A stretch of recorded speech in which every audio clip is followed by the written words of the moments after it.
Former Manchester United interim boss Ralph Rangnick has savaged the Red Devils' progress since his departure in 2022.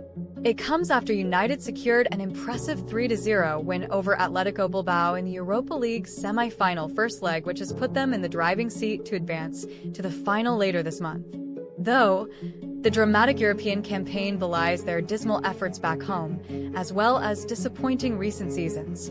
United sit 14th in the top flight and are on course to record their worst-ever Premier League campaign. United boss Ruben Amorim, whose preferred play style requires 3 central defenders and 2 wing-backs, has been forced to rely on players signed by his predecessor Erik ten Hag.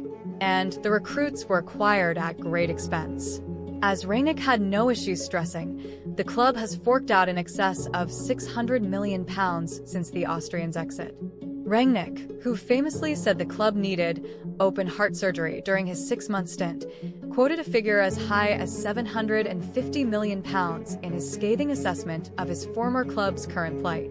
In the end, that a few basic things need to be changed, and since then 700 or if not £750 million has been spent on new players, he told Canal Plus Austria. And in the table they are even significantly worse than back then. They could actually, with a win in the Europa League, still save the season. Because then they will be in the Champions League.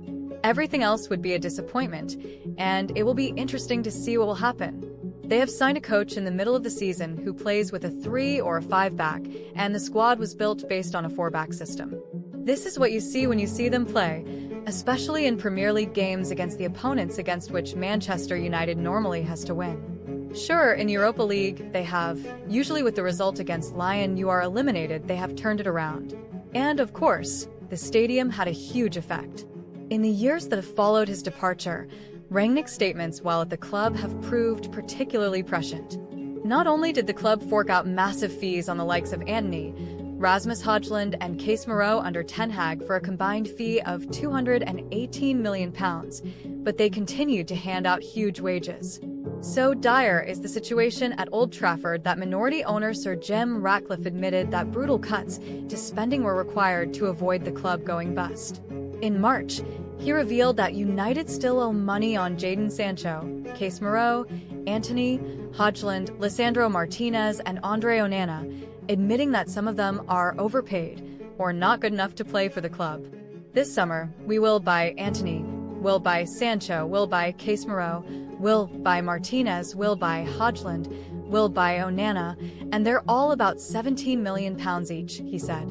Antony £86 million, Rasmus Højlund £72 million, Kees Moreau £60 million, Mason Mount £60 million, Lisandro Martinez £55 million, Lenny Yoro £52 million, Manuel Ugarte £51 million, Andre Onana £43 million, Matthijs de Ligt £43 million, Joshua Zirkzee £36.5 million, Patrick Dorga £29.4 million. Nasser Mazraoui £17 million, Tyrell Malaysia £14.6 million, Sofian Amrabat £8 million loan fee, Altay Baynder £4.3 million, Wout Weghorst £2.5 million loan fee, Martin Dubravka £2 million loan fee. If we buy nobody, we're buying those players.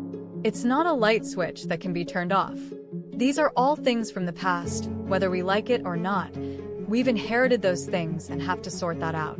For Sancho, who now plays for Chelsea, and we pay half his wages, we're paying £.